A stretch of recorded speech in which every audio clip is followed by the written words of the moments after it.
With the afternoon closing comments from the Allendale trading desk. It's Wednesday the 21st. Today the dollar was stronger. It's at about 81.33 as of this recording. That's up about 40 points for the week. The EU is meeting with the IMF today after the delays from the volcano kept the people from getting together.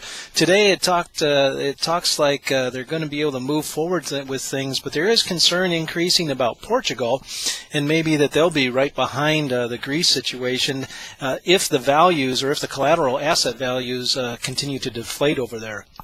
The crude oil market is down about 29 today at 83.56. That's down about $1 for the week.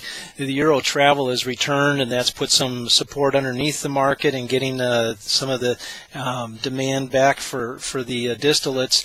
But damage was done, and we saw quite a bit of supply that just wasn't used up. In fact, another ocean vessel was loaded today for storage out on the to pick up those supplies. So the supplies have been increasing, the demand has backed off, and that's resulted in an increased stocks. That showed up today. The EIA report showed the crude oil stocks were up 1.9 million barrels. That's down 3.3% from a year ago. Gas stocks were up 3.6 and distillates were up 2.1. All of those numbers came in a little bit negative, and that put pressure on the market today. Over in the corn market, we had a pretty big rally. We were up about 4.25 cents at 3.59 3/4 in the May. That's still down about 4.25 cents for the week. But the support came in the last few days on rumors that China was buying corn and DDGs out of the U.S. Certainly the corn number is questionable at best, whereas in the DDGs it is true. They've been buying DDGs for well over a year now out of the U.S. Cold weather is also ripping through China and causing problems with their field preparation and planting, and we don't expect the weather to turn around until about May 1st. So that will put them behind in their plantings, much like we were last year. Farmers are finishing corn planting here in the United States, though, and east of the Mississippi we'd say that we're wrapping up planting, whereas west of the Mississippi we're guessing maybe about 50% done based on the conversations we're having with clients.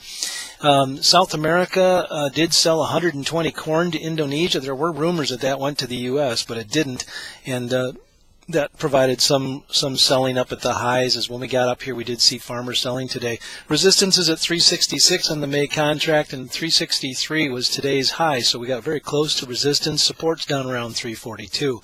In the soybean market, we were up 10 3/4 cents for the day. We were at 9.94 3/4. Now that puts beans 18 cents higher for the week. The last few weeks, we've seen just rumor after rumor of China buying old crop beans out of the United States and bean oil out of the United States because of their conflict with Argentina on trade issues and forcing them to come up here to buy. But the fact of the matter is that they haven't bought any new crop or old crop beans at all from the U.S. In fact, they canceled beans earlier this week. But they have bought a lot of new crop beans. They bought 174,000 tons today. They bought 232 yesterday, and we haven't seen any evidence of them buying oil. In fact, what we are hearing is that China has made some concessions with Argentina on their trade issues and have lowered their quality standards so that Argentina can start meeting those oil needs down there, and that would take away from all the rumor that's pushed us up here. The market, in the meantime, though, has moved 50% and retraced 50% of what last year's high was in this winter's low. So we're right at a very critical technical point. Resistance is at 10.05 on the May futures. That was an old support level that now could become resistance. It's also right at the 50% level, and that happens to be right at today's high. The support for the market in the May contract is at 971 and then down around 934. In the wheat market, we're at 486 3/4. That's 3/4 higher for the day. We're down about 3 3/4 cents for the week. And in the wheat market, there were rumors this morning that Jordan had bought wheat from the U.S. That just wasn't true. They actually bought it out of the Black Sea. And about the only business we're really doing out of the U.S. here is CCC and donations out of the U.S. or GSM credit issues out of the U.S. In fact, earlier this week, Iran announced they were going to be exporting 2 million tons, and Russia was going to sell some more wheat. So that extra competition around the world is we're just outpriced. I mean, the world market's down around 440. We're trading up here at the 487 level. We're just overvalued. Resistance is on the chart at $5. and we're at 487, so we're relatively close to that. Support on the chart is at 460 and 440. In the cattle market, we closed at 95.47 today. That's up about 90. That's about 80 higher for the week. Strong cash markets continue. The expectations are for $98 to $99. Cattle on feed report comes out Friday. We should see some evening up of positions, or the people who are the most scared getting out ahead of that report. That will likely be the short position. And we are in a range between 93 and 96.50 on the Junes.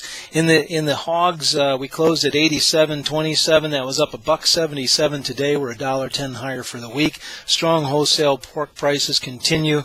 Cutout was up 90 this morning. The tight U.S. and Canadian supply situation continues to provide longer-term underlying support. The only negative news we could find on the wires today was that China's hog industry is really getting hit financially as prices are down 21%. And in the long run, that could be bullish if they go through a liquidation phase and end up with tighter stocks. But if they're going to go into liquidation, that would be a little bearish. We are very close to the objective that Rich was talking about in our weekly meeting at $88. And speaking of the weekly meeting, we'd like you to listen to that. If you'd like to get a copy of that, it's absolutely free. We'll send you a link. Just give us a call at 802-MARKET, 262-7538. And we'll send you a link to the Monday research meeting. If you want to try and go to our website and sign up for a free subscription there, if you're not already a subscriber, go to allendale-inc.com. Have a good trading day.